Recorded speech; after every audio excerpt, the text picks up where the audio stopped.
The air inside the First Baptist Church was thick enough to choke on heavy, with the scent of white lilies and the oppressive humidity of a Georgia summer that the air conditioning could not quite conquer. 500 people were packed into the pews, fanning themselves with funeral programs that bore the face of my husband, Otis King. They were here to pay respects to a titan of industry, a man who built King Logistics from a single truck into an empire. Or at least that is the story they all knew. I sat in the front row, my spine pressed against the hard wood of the pew, as rigid as a steel beam. I wore my best black Chanel suit, the one Otis had bought me in Paris 10 years ago, and a wide-brimmed hat that cast a shadow over my face. My dark sunglasses were firmly in place, shielding my eyes from the prying stares of the congregation. I could feel their eyes on me. They were whispering behind their hands, judging the widow who sat like a stone statue, while her husband lay in the mahogany casket just 10 feet away. I knew what they were saying. They said I was cold. They said I was unfeeling. They said I was probably calculating my inheritance before the body was even cold. Let them talk. They did not know that silence is sometimes the loudest form of grief. Beside me, my grandson Isaiah sat in a suit that was slightly too small for his growing frame. He was 17, brilliant, and the only person in this entire building who actually knew the content of my heart. His hand gripped mine so tightly his knuckles were white, anchoring me to the earth when I felt like I might float away with rage. Then there was the performance happening at the pulpit. Courtney, my daughter-in-law, stood there bathed in the spotlight she had demanded. She was wearing a black dress that was entirely inappropriate for a funeral, hemmed inches above the knee and tight enough to show every curve. She had been up there for 10 minutes, sobbing into the microphone, her shoulders shaking with a theatrical display of sorrow that would have been impressive if I didn't know she despised Otis. She dabbed at her dry eyes with a lace handkerchief, making sure to catch the light just right for the photographer she had hired. Yes, she had hired a photographer for a funeral. My son Dante sat on my other side, head bowed, staring at his polished shoes. He looked small. He looked weak.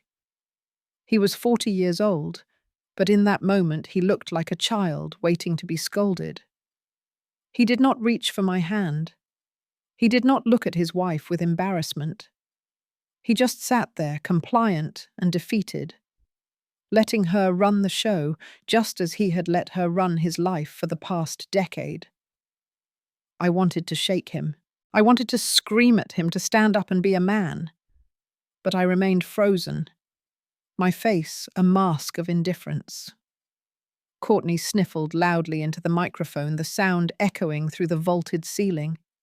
She looked out at the crowd, her eyes scanning the room until they landed on me. The sobbing stopped instantly. Her expression shifted from grief to something sharp and malicious. She pointed a manicured finger directly at my face. "Look at her." Courtney screeched, her voice rising to a fever pitch that made the feedback whine. "Just look at Bernice. Her husband of 40 years, the father of her child, is lying right here dead, and she sits there like she is waiting for a bus. She has not shed a single tear, not one." The church went deadly silent. Even the rustling of the funeral programs stopped. Isaiah shifted in his seat, his body tensing as if he were preparing to spring forward. But I squeezed his hand, signaling him to stay down. This was not his fight. Courtney continued, emboldened by the shock of the crowd. "I have been crying for 3 days straight, because I loved Papa Otis like my own father. I am devastated, but her nothing. Look at those sunglasses hiding her face. Those are crocodile tears, folks. She isn't sad. She is relieved. She is just sitting there waiting for the service to end so she can get her hands on his money and go on some luxury cruise around the world. It is disgusting. It is disrespectful. And honestly, it breaks my heart that Otis spent his life with a woman who couldn't even cry for him. The accusation hung in the air, toxic and heavy. The disrespect was absolute. In our community, you do not disrespect the elders, and you certainly do not insult the widow at the funeral. But Courtney did not care about our traditions or our respect. She only cared about dominance. She wanted to break me publicly to show everyone that she was the new matriarch of the King family. She wanted to strip me of my dignity before I even had a chance to mourn. Dante shrank further into his suit, as if he wished the floor would open up and swallow him whole. He did not say a word. He did not defend his mother. His silence cut deeper than Courtney's screaming ever could. I took a deep breath, inhaling the scent of the lilies and the stale air. I felt the cold fury rising in my chest, not hot and explosive, but icy and precise. It was the same focus I had used to negotiate contracts and navigate boardrooms for 30 years, while Otis shook hands and kissed babies. Courtney thought she was dealing with a grieving old woman. She had no idea she was poking a sleeping dragon. Slowly, deliberately, I stood up. My knees popped, but I did not falter. I smoothed the skirt of my suit and released Isaiah's hand. I walked into the aisle, my chin held high. The click of my heels on the marble floor was a steady, rhythmic beat in the silence. Click, click, click. I did not rush. I took my time, letting the tension build, letting every person in that room wonder what I would do. Courtney watched me approach, a smirk playing on her lips. She thought she had won. She thought she had shamed me into a reaction that would make me look unstable. She held her ground at the pulpit, clutching the microphone like a weapon. I walked up the 3 carpeted steps and stood toe to toe with her. I could smell the alcohol on her breath, masked by peppermint. She was drunk on power and cheap champagne. I reached out and took the microphone from her hand. She was so surprised by my calmness that she let it go without a fight. I turned to face the congregation. I did not take off my sunglasses. I did not soften my posture. I stood there, encompassing the full height and authority of my 68 years. You are absolutely right, Courtney. I said, my voice low and steady, booming through the speakers with a clarity that made people sit up straight. The smirk on her face faltered. I am not crying. I continued, my voice devoid of any waver. I haven't shed a single tear today, and I won't. You want to know why? I turned my head slightly, looking directly at her, looking through the dark lenses of my glasses into her greedy, soulless eyes. Because Otis made me promise him something before he took his last breath. He held my hand, and he told me not to waste water on things that do not grow. He told me that the days ahead would be difficult, and that I would need to be stronger than I have ever been. I paused, letting the words sink in. He told me to save my strength. I said, my voice dropping an octave, turning hard as granite. Because he knew that after he was gone, I would need every ounce of my energy to take out the trash. The gasp from the congregation was audible, a collective intake of breath that sucked the air out of the room. Courtney's face turned a shade of pale that matched the lilies. Her mouth opened and closed like a fish out of water, but no sound came out. I didn't say another word. I let the microphone drop from my hand. It hit the floor with a heavy, deafening thud that sounded like a judge's gavel ending a trial. I didn't look at the crowd. I didn't look at the pastor. And I certainly didn't look at my son. I walked down the steps past the casket and back to the pew. I extended my hand to Isaiah. Come on, I said. We are done here. Isaiah stood up immediately, buttoning his jacket, his eyes shining with pride. He took my arm, and together we walked down the center aisle. I could feel the heads turning following us, the whispers starting to rise like a tide. But I kept walking. Eyes forward, back straight, leaving the circus behind. Courtney thought I was heartless. She thought I was weak. She had no idea that I had just declared war, and I intended to win. The drive back to King Estate should have been a time for reflection, a quiet moment to process the fact that the passenger seat beside me would remain empty forever. But peace is a luxury I realized I could no longer afford. As the black town car turned through the wrought iron gates, the first thing I saw was not the comforting brick facade of the home Otis and I had built 40 years ago. It was a white box truck, parked crookedly on the lawn, its wheels digging deep ruts into the landscaping I had personally designed. Men in blue coveralls were moving with efficient haste, carrying furniture out the front door. My furniture.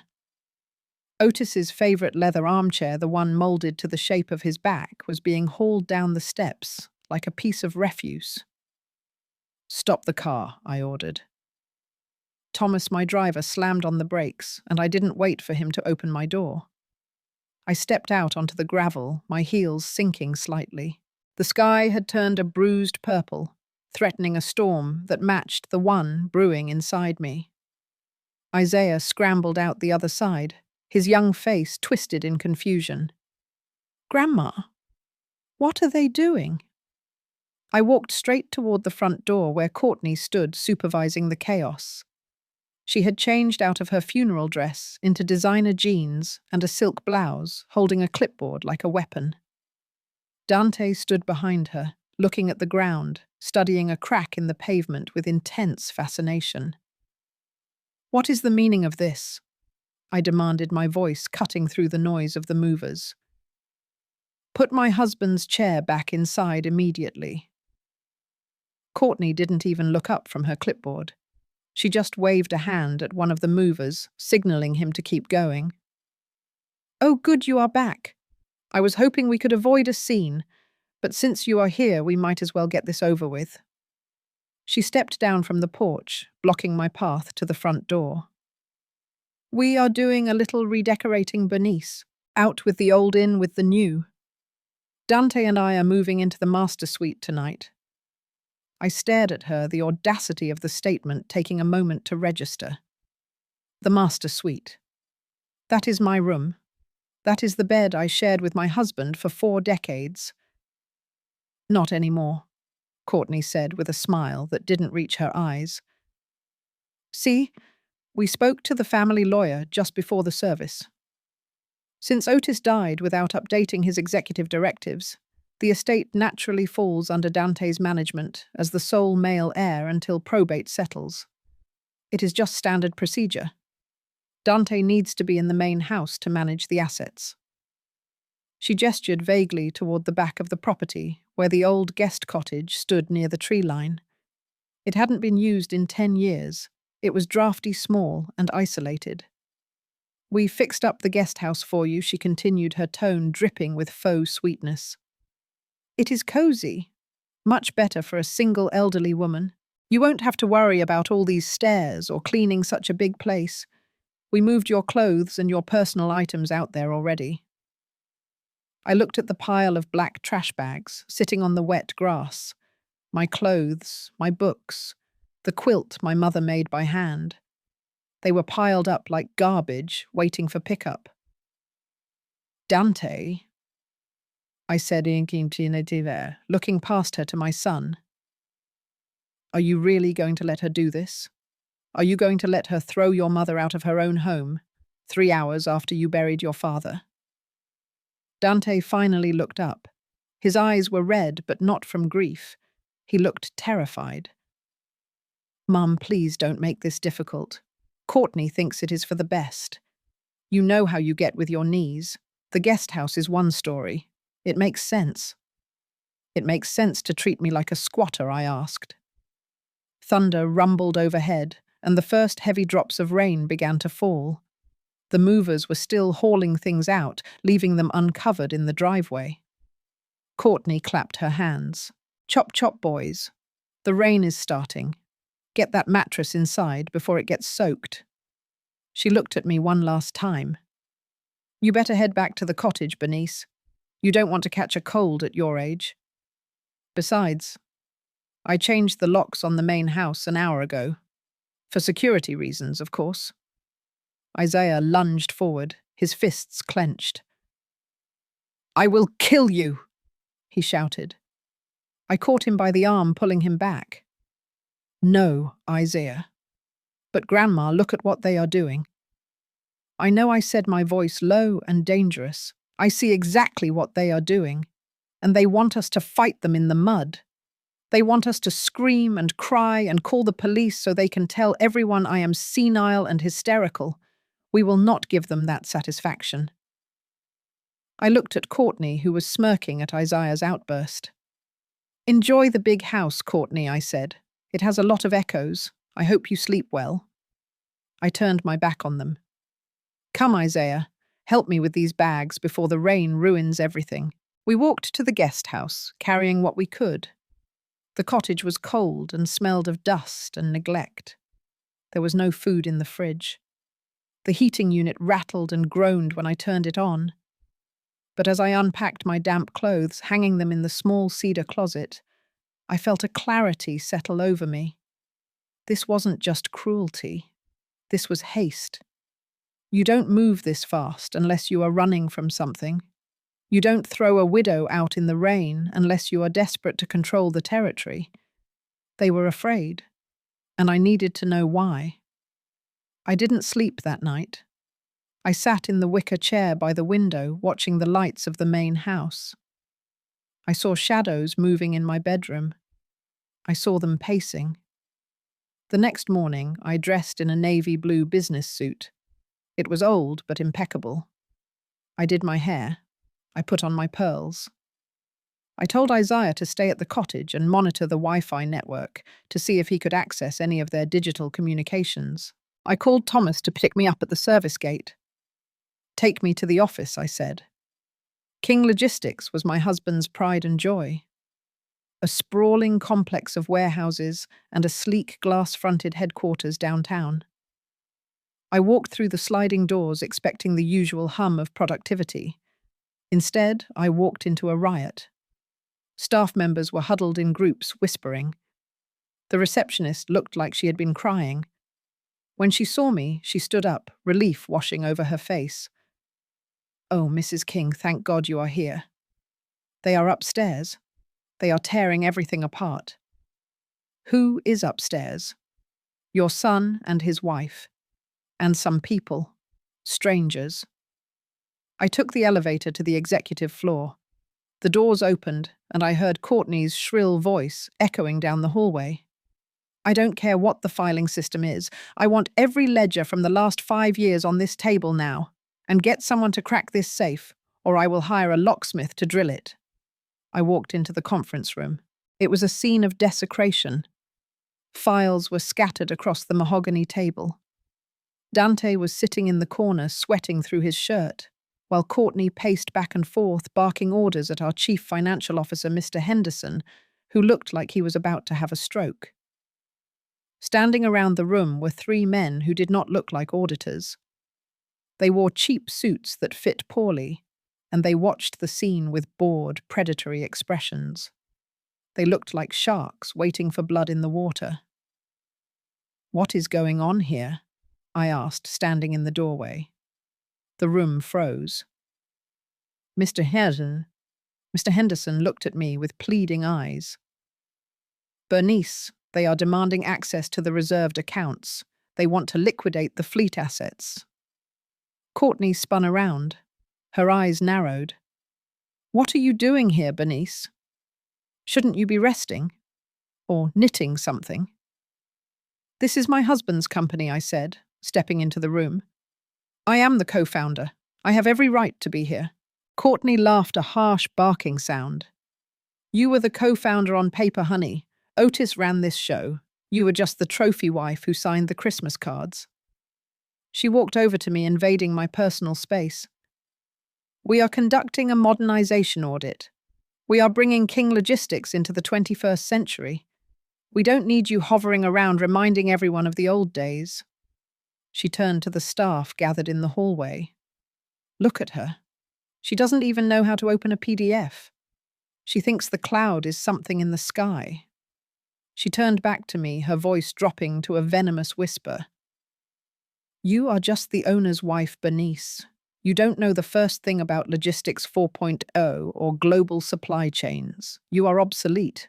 Go home. Go knit a sweater. Let the professionals handle the business.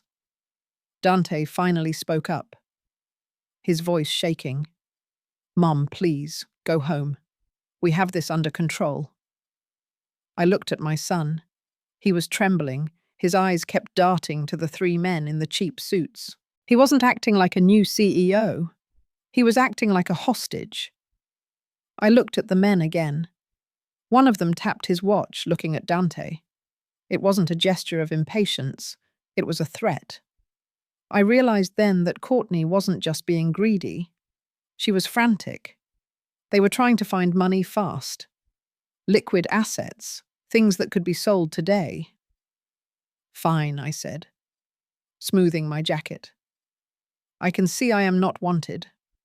I will leave you to your audit. I turned and walked out, keeping my back straight.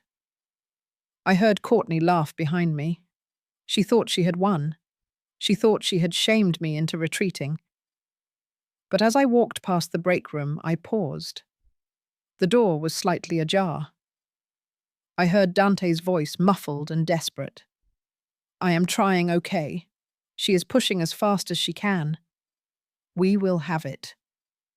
I pressed myself against the wall, listening. No, please don't hurt her. We will have the 500,000 by Friday. We are selling the South Fleet. Just give us 2 more days. My blood ran cold. $500,000. By Friday. Dante wasn't taking over the company. He was selling it for parts. He was in debt, deep debt, to people who didn't send late notices. They sent men in cheap suits to break your legs. I walked to the elevator, my mind racing. Otis had built this company from nothing. He had employed hundreds of families in this community. And now, 48 hours after his death, his son was about to gut it to pay off a gambling debt or a bad deal. Courtney wasn't the mastermind. She was the executioner. She was stripping the carcass to save her own skin. I got into the car. Thomas looked at me in the rearview mirror. Home, Mrs. King. No, Thomas, I said. Take me to the electronics store. I need to buy some equipment. I wasn't going home to knit. I was going to war. They thought I was obsolete. They thought I was just a grieving widow who didn't understand the modern world. They were about to learn that some things are timeless, like the ability to spot a rat and the patience to set a trap. I took out my phone and dialed Isaiah. Grandma, are you okay? He answered on the first ring. I am fine, Isaiah. I need you to get ready. I am coming back with some hardware. We are going to need to do some installation tonight while they are sleeping in my bed. What kind of installation? Surveillance, I said. If they want Logistics 4.0, we will give them Logistics 4.0. I want to know every word they say, every dollar they move, and every breath they take. Dante owed $500,000 to dangerous people. That was the leverage. But it was also the danger. If he didn't pay, they might not just hurt him. They might come for the assets. They might come for me. I looked out the window at the city passing by. Courtney had called me a relic. She had thrown my life onto the lawn. She had insulted me in front of the employees I had known for 30 years. She had made a fatal error. She assumed that because I walked behind Otis, I didn't know the path. She forgot that I was the one who read the maps. We are going to save the company, Isaiah, I told him. And we are going to save your father, whether he wants to be saved or not. But first, we are going to let them think they have won. We are going to let them dig their hole a little deeper. Because when I bury them, I want to make sure they stay down. The rain drummed against the tin roof of the guest cottage, a relentless rhythm that masked the sound of footsteps on the gravel outside. It was 2 a.m. The main house was dark, a looming shadow against the storm clouds. But inside the cottage, I was wide awake, sitting at the small laminate table that Courtney had deemed suitable for my retirement. I wasn't knitting. I wasn't sleeping. I was staring at the layout of the estate, trying to calculate angles and sightlines. There was a soft tap at the window, not the door. A specific rhythm. Tap, tap. Pause. Tap. I unlocked the side door and pulled it open. Isaiah slipped inside, soaking wet, shivering in his hoodie. He looked like a drowned rat, but his eyes were burning with an intensity that reminded me of Otis when he was closing a deal. "Did you get it?" I asked, locking the door behind him and pulling the curtains tight. Isaiah nodded, pulling a plastic bag from inside his sweatshirt. He sat at the table and carefully extracted a smartphone. It wasn't his phone. It was an older model cracked screen, the one Dante had discarded in a drawer 3 months ago when he upgraded to the latest model. "Dad never wipes his old phones," Isaiah whispered, his voice shaking slightly. "He just throws them in the junk drawer in the study. He thinks because the screen is cracked, the data is gone." "And the software?" I asked.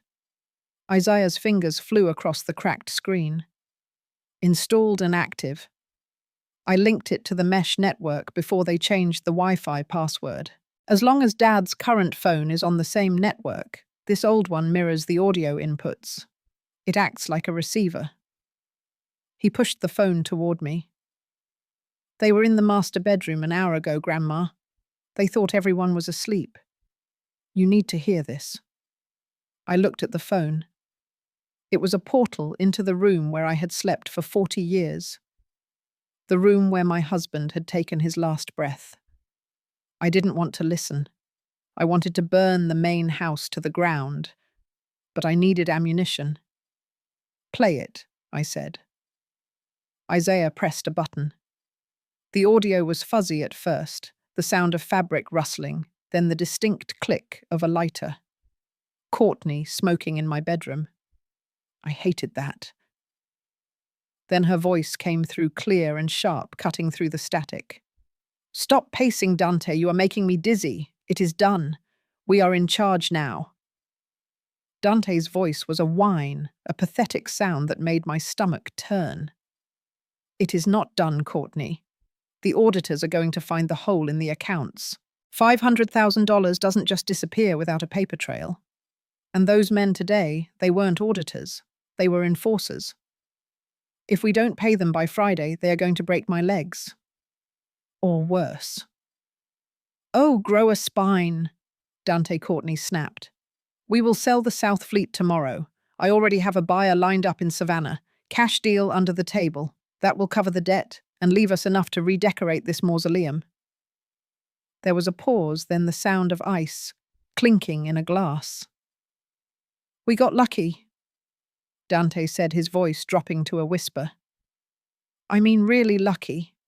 If Dad had looked at the quarterly report one day sooner, he would have seen the withdrawal. He would have sent me to prison."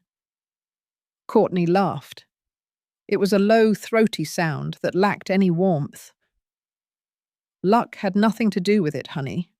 It was timing. Perfect timing." "What do you mean?" Dante asked. I leaned closer to the phone, my heart hammering against my ribs.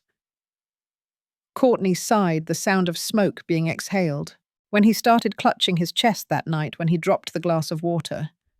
He asked for his pills. "You know that. You were standing right there in the doorway, freezing like a deer in headlights." "I didn't know what to do," Dante stammered. "I panicked."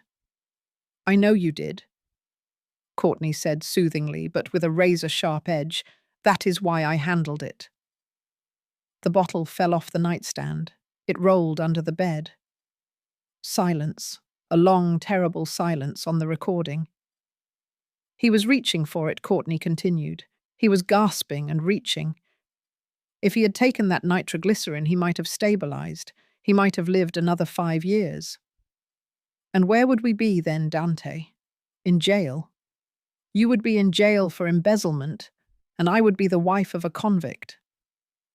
I heard Dante's breathing getting heavy on the recording. "So I helped Fate along," Courtney said casually, as if she were discussing a dinner reservation. I saw the bottle. It was right there near the dust ruffle, so I just nudged it with my foot. I kicked it all the way to the wall. He couldn't reach it. He tried, poor old thing, but he just couldn't quite stretch that far.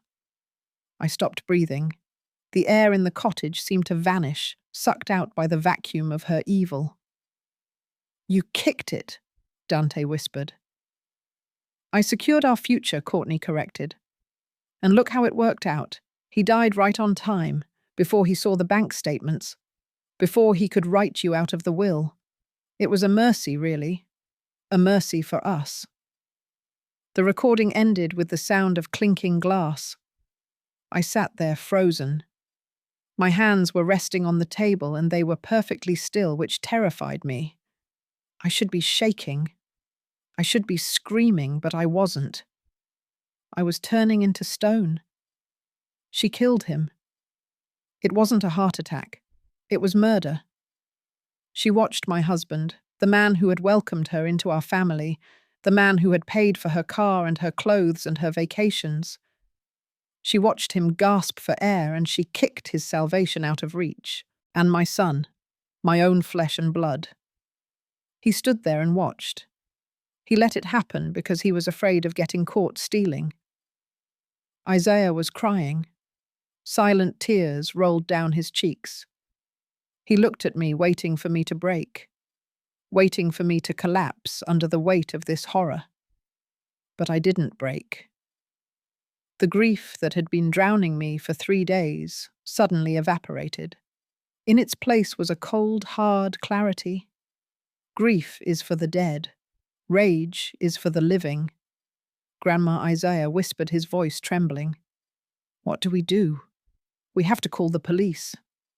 "No," I said, my voice sounding strange to my own ears, deep and hollow. "Not yet. This is a recording from a hacked phone. A good lawyer could get it thrown out.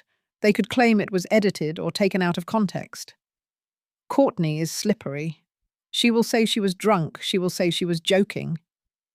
We need Bopfir. We need to see it." "See it, Grandma." "It happened 3 nights ago." I stood up and walked to the window, looking at the main house. It looked different to me now. It wasn't a home anymore. It was a crime scene. Your grandfather was a man of details, Isaiah. He built that logistics company because he understood tracking. He wanted to know where every truck was every minute of the day. He applied that same logic to our home security. I turned back to my grandson. Courtney thinks she is smart. She thinks because she knows how to use Instagram, she understands technology. She probably deleted the local footage from the hard drive in the study the moment the paramedics arrived. Isaiah nodded, wiping his eyes. "Yeah, the server was wiped. I checked the logs yesterday. It shows a manual reformat at 11:45 p.m., the night Grandpa died." "Exactly," I said. She wiped the physical drive. But Otis didn't trust physical drives. He lived through the flood of '98 where we lost all our paper records. Since then, he insisted on redundancy. I walked over to Isaiah and placed my hand on his shoulder. "There is a cloud backup, Isaiah. An off-site mirror server that uploads in real time. It is hidden. It is encrypted. And it doesn't run through the main security panel, so Courtney wouldn't see it on the dashboard." Isaiah's eyes went wide. "Where is it? How do we access it?" It is a standalone system Otis had installed by a private contractor, not the usual security company. He was worried about corporate espionage. He wanted a fail-safe. I pulled a small notebook from my pocket. It was Otis's pocket diary, the one the coroner had given me in a plastic bag at the hospital. I hadn't been able to bring myself to open it until now. I flipped to the back page. There was a string of numbers written in pencil. To anyone else, it would look like a phone number or a tracking code. But I knew Otis. I pointed to the numbers. That is the IP address. Isaiah grabbed his laptop from his backpack. He typed in the numbers. A login screen appeared black with a simple white prompt. User. King 1, I said. Password. I hesitated. Otis had 1,000,000 passwords. He used truck serial numbers, anniversary dates, street addresses. But this was his failsafe. This was the system he built to protect his family. Try July 17th, 2006. I said. Isaiah typed it in. 0717206. The screen flashed red. Access denied. My heart hammered. Think Bernice, think. What mattered most to him? What was the one thing he valued above the business? Above the money, above even me? Try your birthday, Isaiah. Isaiah looked up at me surprised. My birthday. Otis always said you were the future, I said, my throat tightening. He said we built the past, but you were the one who would drive the truck forward. Try it. Isaiah typed in his date of birth. The screen flashed green. Access. Granted. We were in. The interface was simple, a list of dates and times. Go to Tuesday, I said. 10:00 p.m. Master bedroom. Isaiah scrolled down. His hand was shaking so bad he could barely control the trackpad. He found the file. He clicked play. The video was high-definition night vision. It was crisp and brutal. I saw my husband lying in bed reading his book. I saw him grab his chest. The book fell. He reached for the water glass. It shattered. I saw Dante rush into the room from the hallway, his face pale, his hands flapping uselessly at his sides. Then I saw Courtney. She walked in slowly. She wasn't panicking. She was annoyed. She looked at Otis gasping for air on the bed. The camera angle was from the ceiling corner. It caught everything. It caught the moment Otis pointed to the nightstand. It caught the orange pill bottle sitting there. It caught Courtney's hand sweeping the bottle off the table. It caught the bottle rolling across the carpet, stopping near the edge of the bed frame. And then I saw it. The moment that would condemn her to hell. Otis was leaning over the side of the bed, his hand stretching out fingers, clawing at the carpet, trying to reach the medicine that would save his life. Courtney walked over. She didn't bend down to help. She lifted her foot, her designer heel, and she kicked the bottle. She kicked it hard, sliding it across the floor until it hit the far wall under the dresser. Otis let out a sound that the microphone picked up, a terrible gurgling rattle. He looked at her. He looked right at her with confusion and betrayal. And then he slumped forward. Dante stood by the door doing nothing. Absolutely nothing. Courtney checked her watch. Then she picked up the phone. She didn't dial 911 immediately. She waited. She watched my husband die for 2 full minutes. Only when he stopped moving completely did she dial. Isaiah slammed the laptop shut. He leaped up from the chair and ran to the small bathroom. I heard him retching. I sat there staring at the closed laptop. I felt cold. Colder than I had ever felt in my life. They hadn't just been greedy. They hadn't just been negligent. They were monsters. I stood up and walked to the bathroom door. Isaiah was sitting on the floor, wiping his mouth, his face grey. I am sorry you had to see that, I said softly. He looked up at me. Grandma. She killed him. She just watched him die. Yes, I said. She did. We have to call the police now. We have the video. I shook my head. Not yet. Why, Grandma? Why wait? Because if we call the police now, they will arrest her. She will get a lawyer. She will get bail. She will spin a story about panic and accidents. She will use Dante's money, my money, to defend herself. And while that is happening, the company will collapse. Those men in the cheap suits will come for the assets. The legacy Otis built will be torn apart by creditors and lawyers. I reached down and pulled Isaiah to his feet. We are going to destroy her, Isaiah. We aren't just going to put her in jail. We are going to strip her of everything she thinks she owns. We are going to take her reputation, her freedom, and her future. And we are going to do it in front of the entire world. How Isaiah asked. Tomorrow is the reading of the will, I said. Courtney organized a reception at the company headquarters. She invited the board, the press, the investors. She wants to announce Dante as the new CEO. She wants to celebrate her victory. I smoothed the front of my suit.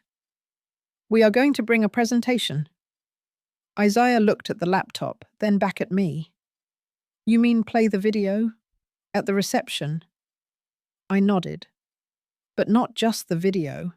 We need to verify the will. Courtney said Grandpa didn't update his directives, Isaiah said. That Dante inherits everything by default. Courtney lies, I said. Otis was a man of logistics. He planned for every contingency, including his own son being a disappointment. I walked to the closet and pulled out my travel bag. Hidden in the lining was a key, a small silver key that looked like it belonged to a diary. Otis had a safety deposit box at First National, I said. Only 2 people knew about it, him and me. He told me once, Bernice, if I ever die under suspicious circumstances, or if Dante ever tries to sell the company before he is ready, you go to box 404. I gripped the key tight. Tomorrow morning we go to the bank. Then we go to the reception. I looked at my grandson. Can you edit that video? Can you splice the audio from the phone with the video from the camera? Make it undeniable.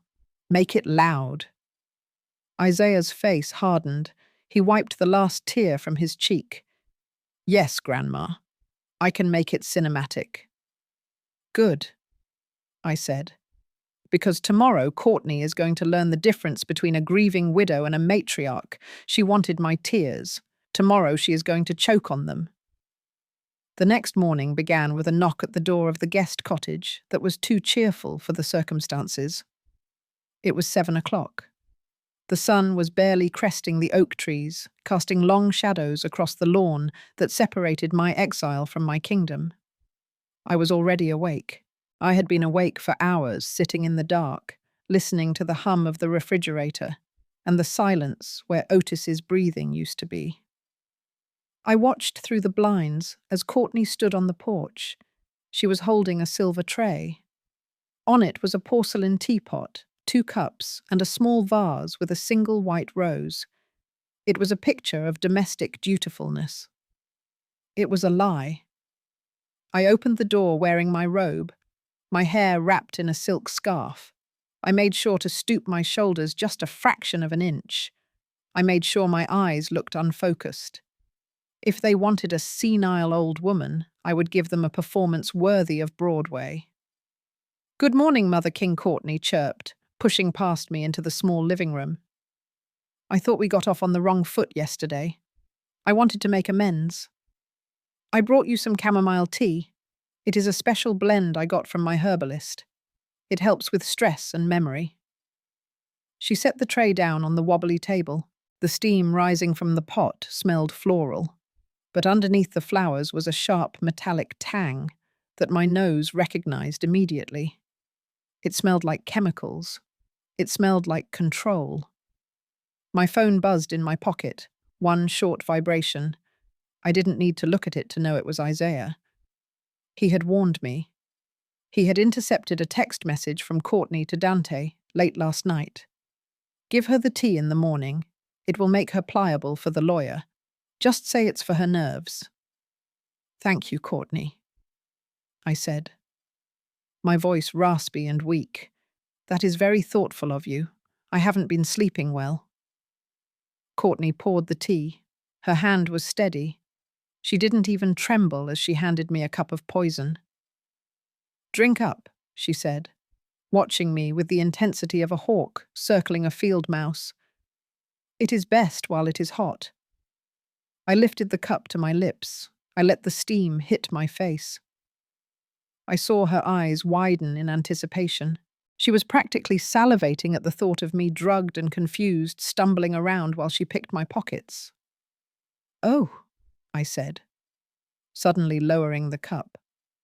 "I forgot my sweetener. I cannot drink it without my sweetener." "I will get it," Courtney said quickly. "Where is it?" "In the bathroom cabinet," I lied. As soon as she turned the corner, I moved with the speed of a woman half my age. I tipped the contents of the delicate cup into the large potted fern sitting on the windowsill. The dark liquid soaked into the soil instantly. I set the cup back on the saucer, leaving just a few drops at the bottom for authenticity. When Courtney returned, I was dabbing my mouth with a napkin, feigning satisfaction. "That was delicious," I said. "I feel tired already, man." Courtney smiled. A genuine predator's smile. "Good. You should rest, Bernice. The stress of the funeral has been too much for your mind. We just want you to be comfortable." She left 10 minutes later, taking the tray, but leaving the doubt. She thought she had won round one. She thought the chemicals were already coursing through my blood, dulling my sharp edges, making me soft and malleable. I waited until I saw her cross the lawn, back to the main house. Then I walked over to the fern. By evening, the leaves would be yellow and wilted. By tomorrow, it would be dead.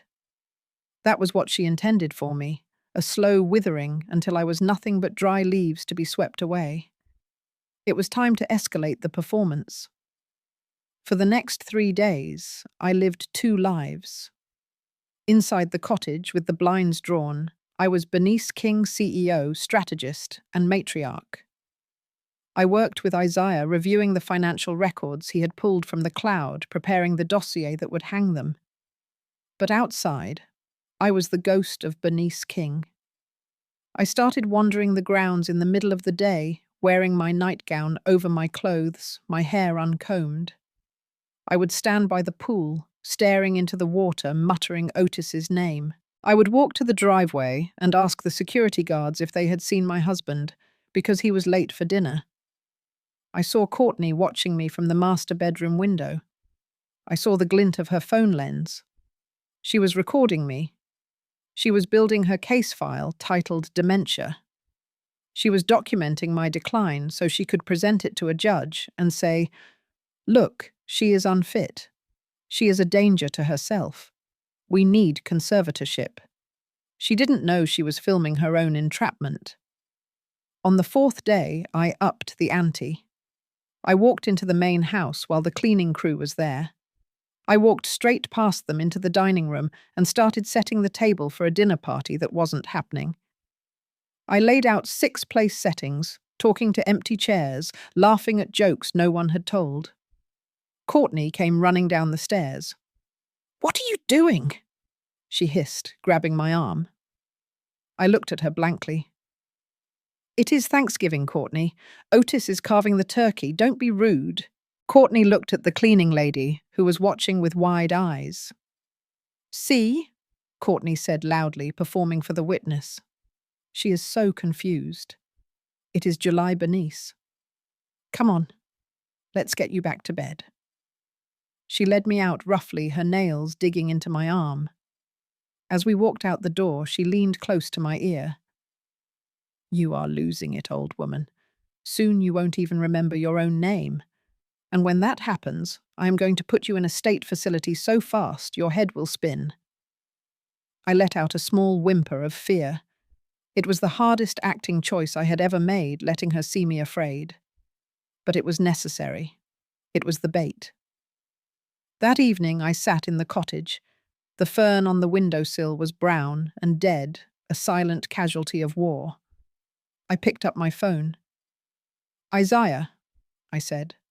"Are you ready?" "Ready, Grandma," he whispered.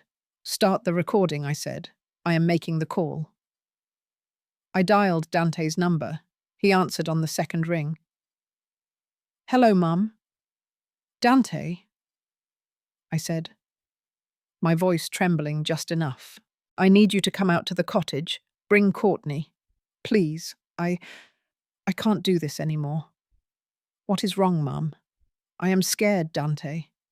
I don't know what is happening to me. I keep seeing your father. I keep forgetting where I am. I think Courtney is right. I think I need help." I heard him cover the phone. I heard the muffled sound of him talking to her. Then he came back on the line. "We are coming, Mum. Just sit tight." 10 minutes later, they walked in. Dante looked guilty. He wouldn't meet my eyes. He looked at the floor, at the walls, anywhere but at his mother. But Courtney looked like a cat who had just cornered a canary. She was practically vibrating with triumph. I was sitting in the wicker chair, wrapped in a heavy shawl, despite the heat.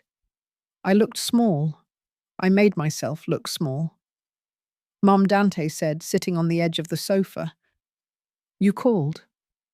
I looked at him, tears welling in my eyes.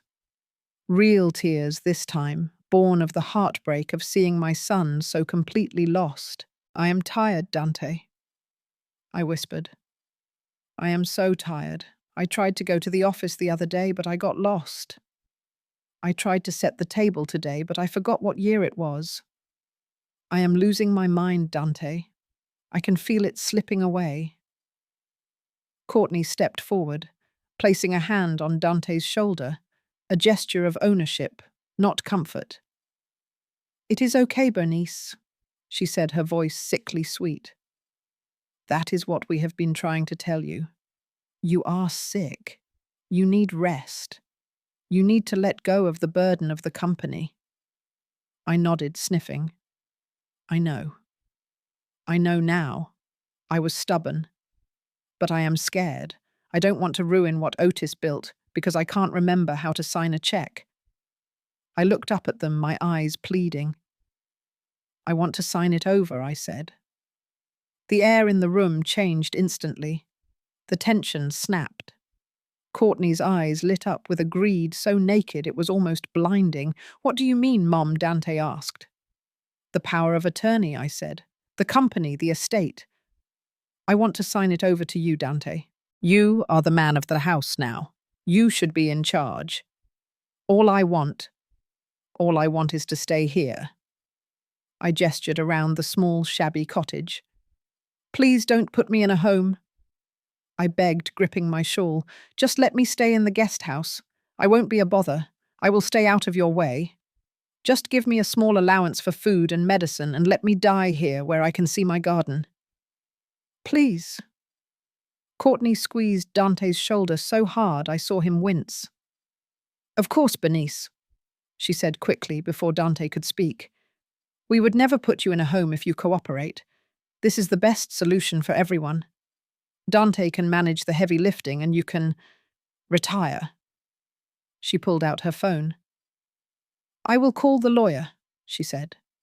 "We should do this while you are having a moment of clarity. We don't want you to get confused again later." "Now?" Dante asked. "It is 8 o'clock at night. Emergency services," Courtney snapped. Mr. Sterling will come. For the fee we are paying him, he would come to the moon." She stepped out onto the porch to make the call. I heard her voice through the thin glass. "Yes, tonight. She is ready to sign. She is practically begging to sign. Bring the full transfer packet, the irrevocable trust documents. Everything.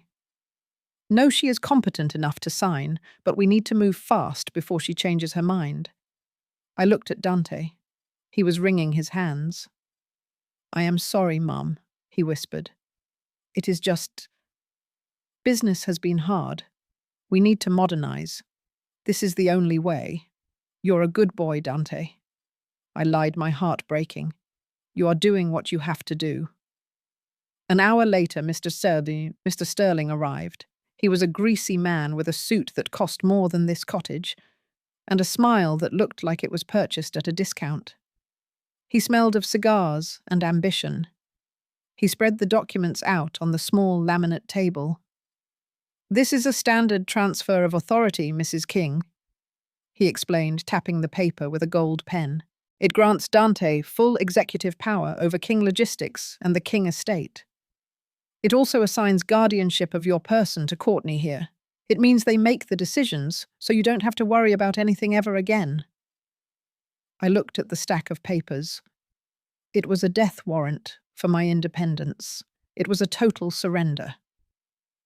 "And I can stay here?" I asked, my voice shaking.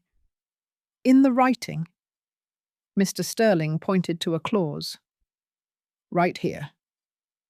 Life estate in the accessory dwelling unit. Subject to good behavior and medical necessity, of course." "Of course," Courtney said. "As long as she doesn't burn the place down, she can stay." I reached for the pen. My hand trembled violently. I let it hover over the signature line. I hesitated. "What is wrong?"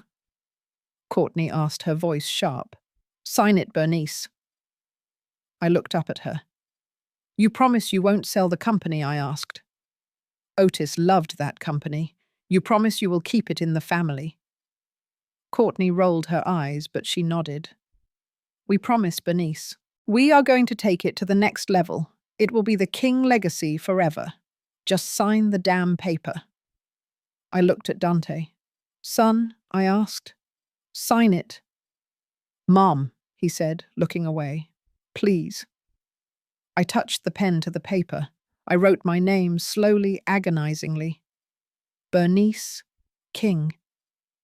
The letters were shaky, but legible. "Done," Mr. Sterling said, snatching the paper away as if he feared it might catch fire. Courtney let out a breath she had been holding. She picked up the document and kissed it. Finally, she said. She looked at me, and the mask dropped completely. There was no more sweetness, no more concern, just pure, unadulterated malice. "You should get some sleep, Bernice," she said. "You have a big day tomorrow." "What is tomorrow?" I asked. Courtney smiled. "Tomorrow we are announcing Dante as the new CEO. We are having a reception at the headquarters. The press, the board, the investors. Everyone will be there. And you, well, you will be here. Resting." She turned to the lawyer. "File this first thing in the morning, as soon as the courthouse opens. I want it recorded before the reception starts." She walked to the door, Dante trailing behind her like a puppy. "Oh, and Bernice," she said, pausing with her hand on the knob. "About that allowance. I think 500 a month is plenty. You don't need much. And don't worry about the gardening. We are paving over the back lawn to put in a tennis court." She slammed the door. I sat in the silence for a long moment. I heard their footsteps crunching on the gravel, fading away toward the main house. I heard their laughter loud and victorious. I waited 5 minutes, then 10. Then I sat up straight. The tremor in my hands vanished. The slump in my shoulders disappeared. I reached under the table and pulled out the small recording device I had taped there. I checked my phone, where Isaiah had been streaming the entire conversation to a secure server. "Did you get it?" I texted him. "Got it, Grandma," he replied instantly. "The audio is crystal clear, including the part where she admitted to manipulating you and the part where she threatened you." "Good." I stood up and walked to the dead fern. I picked it up and tossed it into the trash bin. "You thought I was senile, Courtney. You thought I was weak. You forgot that I negotiated labor contracts with the Teamsters in the 80s. You forgot that I stared down auditors and competitors and men twice your size who thought they could take what was mine. You have a piece of paper signed by a woman under duress, signed under false pretenses, recorded on audio and video. You have a document that proves your fraud, not my incompetence." I walked to the closet and pushed aside the old coats. Hidden in the back in a garment bag was my white suit, the one I wore to the shareholder meetings. the one I wore when I needed to remind people who really owned the building. I ran my hand over the fabric. Tomorrow was the reception. Tomorrow they were going to stand on a stage and tell the world they had won. They were going to drink champagne and toast to my demise. I smiled. It was the first real smile I had felt in days. "Rest well, Courtney," I whispered to the empty room. "Enjoy your victory lap. Because tomorrow I am going to turn that stage into a gallows, and I am going to let you hang yourself with your own greed." I went to the small desk and pulled out the file Isaiah and I had prepared. The bank records, the security footage, the audio recordings. And the one thing she didn't know about, the one thing that made her piece of paper worthless, the real will. Otis hadn't forgotten to update his directives. He had updated them 6 months ago, right after he caught Dante borrowing from petty cash. He had seen the cracks in his son. He had seen the shark in his daughter-in-law. He had left everything to me. 51% of the voting stock, the house, the assets, all of it. Courtney didn't just lose. She never even had a seat at the table. I turned off the light and lay down on the narrow bed. For the first time since Otis died, I slept soundly. I had a big day tomorrow. I had a company to save and a family to clean up. The lobby of King Logistics had been transformed into a palace of vanity. Gone were the displays of the first trucks Otis had bought with his own sweat and savings. In their place stood ice sculptures and towers of champagne glasses. The lighting was dim and moody, more suited for a nightclub than a corporate headquarters. A DJ was playing music that thumped against the glass walls, disrespectfully loud. It was a celebration of theft. I stood outside the double glass doors, watching them. My reflection in the glass was not the hunched, broken woman they had left in the cottage. I was wearing my white suit. It was structured, sharp, and immaculate. I had my hair done. I had my diamonds on. I looked like exactly what I was. The owner. Beside me, Isaiah adjusted his tie. He was holding his laptop like a shield. Behind us stood Mr. Vance, my husband's oldest friend and the company's corporate counsel, along with 2 uniformed officers who were waiting for my signal. "Ready, Grandma?" Isaiah asked, his voice steady. I nodded. "Open the doors." We walked in. The sound of my heels on the marble floor cut through the bass of the music. I didn't walk fast. I glided. I moved with the unstoppable momentum of a freight train. It took a moment for the room to notice. But then the ripples started. People turned. Whispers broke out. The crowd parted for me not out of politeness, but out of shock. They had expected an invalid. Instead, they got a queen.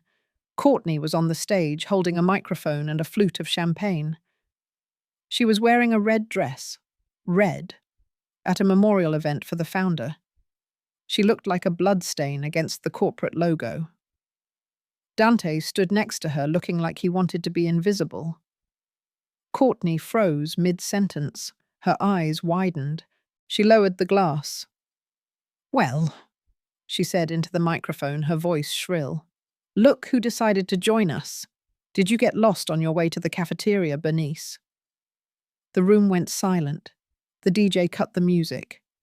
I didn't answer her. I kept walking until I reached the base of the stage. I looked up at her. "Get off my stage, Courtney," I said. My voice wasn't loud, but it carried to the back of the room. Courtney laughed. It was a nervous sound. "Security!"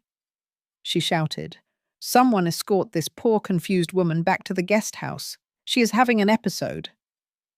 2 security guards started to move toward me. These were the new hires, Dante's men. "Stand down. Down." Mr. Vance boomed from behind me. His voice was authoritative, practiced in courtrooms for 40 years. "If you touch her, you will be assaulted a federal officer." The guards froze, looking from Courtney to Mr. Vance. "Watch us," Courtney hissed. "This is a private event for the new management. You have no business here. We have a signed power of attorney.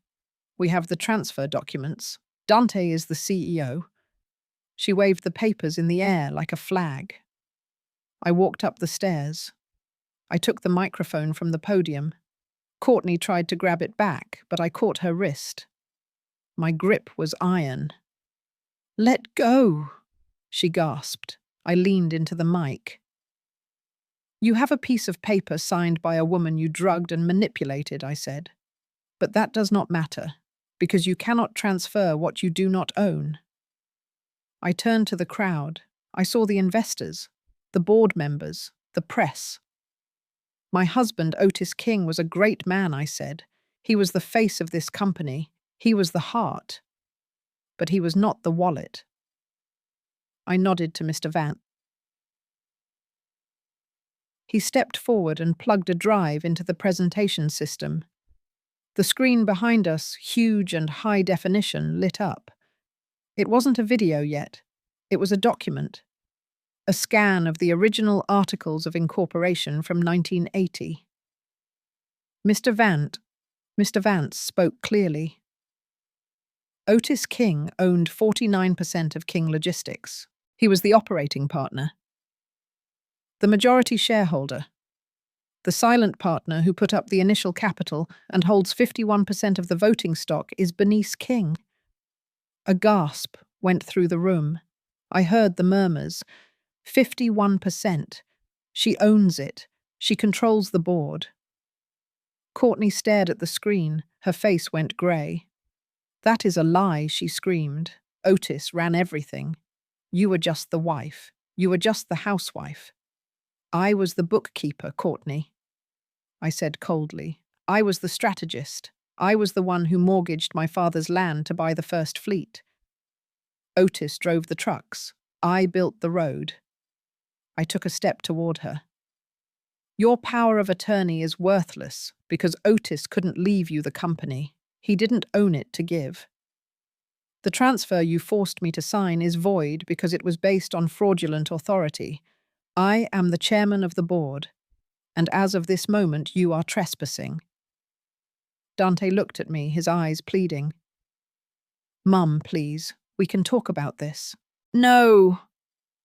"Dante," I said, "we are done talking.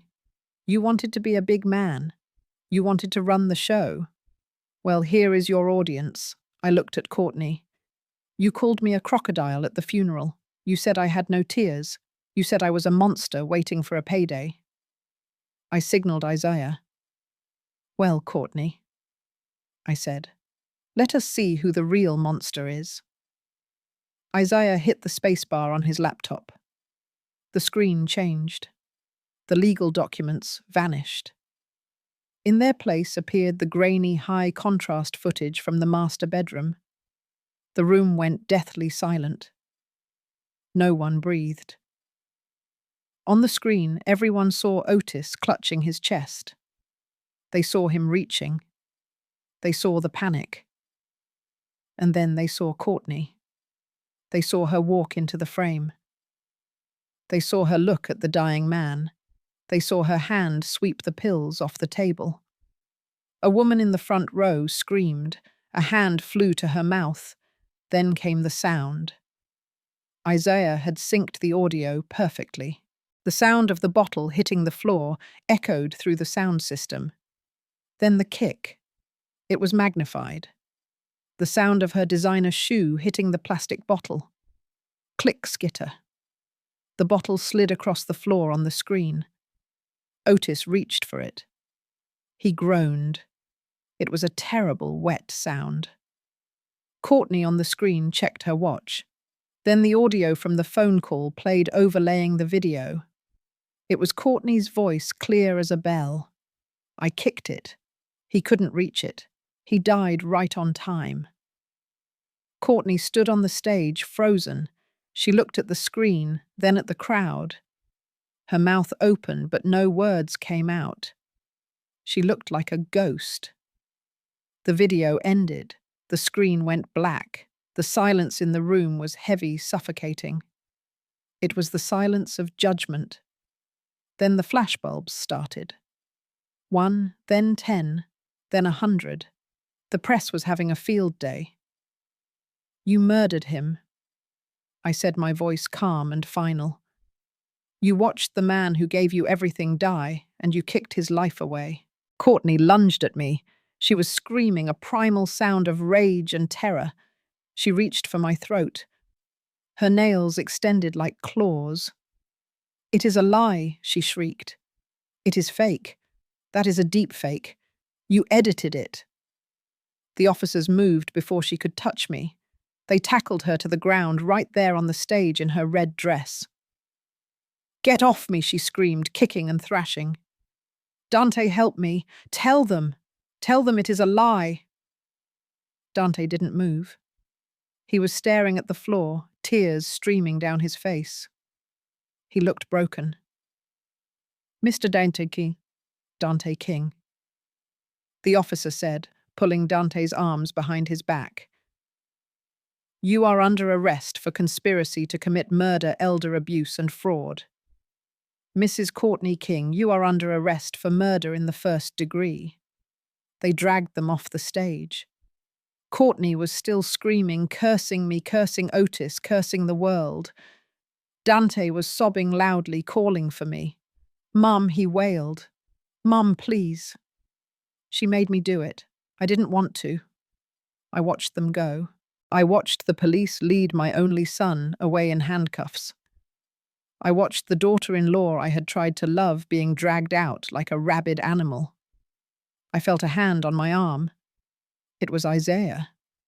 He was looking at me with worry. "Grandma, are you okay?" I looked at the crowd. They were staring at me with awe and fear. They weren't looking at a victim anymore. They were looking at a survivor. I straightened my jacket. I adjusted my hat. "I am fine, Isaiah," I said. I walked to the podium. The microphone was still there. I looked out at the room full of people who had come to celebrate a thief. "The reception is over," I said. "Please clear the building. King Logistics has work to do tomorrow." I turned and walked off the stage. I didn't look back. I had taken out the trash. Now it was time to clean the house. The party was over. The blue lights of the police cruisers outside flashed against the glass walls of the lobby, turning the spilled champagne on the floor into pools of neon blood. I stood still as a statue, watching the officers haul them away. Courtney was not going quietly. She was thrashing and kicking her heels, scraping against the marble floor she had been so eager to own. She was screaming at the top of her lungs, pointing a finger at Dante, who was being led away in cuffs, right behind her. "It was him," she shrieked, her voice cracking with desperation. "It was all Dante. He told me to do it. He said his father was suffering. I just wanted to help. You cannot arrest me for being a supportive wife." She looked at me, her eyes wild and pleading, but I just stared back at her. The time for listening to Courtney's lies had passed about 5 years ago. When she realized I wasn't going to save her, she spat at the ground and let out a wordless howl of rage as they shoved her into the back of the cruiser. Dante was different. He wasn't fighting. He was weeping. His shoulders were slumped, and he looked smaller than I had ever seen him. He stopped just before they pushed him into the car and looked back at me. His face was wet with tears and snot, a pathetic mask of regret that had arrived far too late. "Mum," he choked out. "Mum, please. I am your son. You cannot let them take me. I am your only son." I walked forward slowly until I was just a few feet away. I looked at the man I had raised, the man I had bathed and fed and educated. I looked for the little boy who used to run to me when he scraped his knee, but he wasn't there anymore. He had been replaced by a stranger who watched his father die for a payout. I looked him dead in the eye. My voice was soft, but it carried the weight of a tombstone. "I do not have a son," I said. "My son died the night he decided to let his father die." Dante flinched as if I had slapped him. "I only have a grandson now," I said. The officer put his hand on Dante's head and guided him into the car. I watched them drive away until the taillights disappeared into the Georgia night. I didn't cry. I had done my crying in the dark. Now it was time to work. 6 months is a long time in the logistics business. The seasons changed, and so did King Logistics. The cheap suits and the gamblers were gone, flushed out like rats from a basement. The headquarters was quiet now, respectful humming with the sound of honest work. I sat in the chairman's office, the big corner suite that overlooked the truck yard. The desk was mahogany solid and real, just like Otis. I swiveled my chair around to look at the young man sitting across from me. Isaiah was wearing a suit that fit him properly now. His hair was cut short, and he had a tablet in his hand instead of a gaming controller. He was looking at the quarterly projections. His brow furrowed in concentration. He looked so much like Otis, it made my heart ache. But it was a good ache, the kind that tells you things are as they should be. "What do you see, Isaiah?" I asked. He looked up. "We are up 12% in the shipping sector, Grandma, but the fuel costs on the western route are too high. I think we should renegotiate with the supplier in Texas." I smiled. That was exactly what Otis would have said. "Good catch," I said. "You draft the email. I will sign it." He nodded and went back to typing. I looked past him to the oil painting hanging on the wall. It was Otis standing next to his first truck, smiling that big, easy smile of his. I reached out and touched the frame. "We did it, Otis," I whispered. "The house is clean, the company is safe, and the boy is ready." Isaiah looked up from his work. "Did you say something, Grandma?" I stood up and walked over to the window, looking out at the fleet of trucks rolling out to deliver goods across the country. "I said I am ready for lunch," I told him. "Come on, Chairman, I am buying." Isaiah smiled and stood up. He walked beside me, not behind me, as we left the office. We had a legacy to build, and for the first time in a long time, the road ahead looked clear. Here is the lesson learned and CTA based on the story of Otis King. The most profound lesson from Otis's journey is that silence should never be mistaken for weakness. Courtney and Dante made a fatal error common to the arrogant. They assumed that age and grief rendered a person obsolete. They saw Otis's lack of tears not as discipline, but as submission. However, Otis teaches us that true power does not need to scream to be heard. It observes, it plans, and it strikes with precision when the enemy is most confident. Furthermore, this story forces us to redefine the meaning of family. Blood may connect us biologically, but loyalty and integrity are what truly bind us together.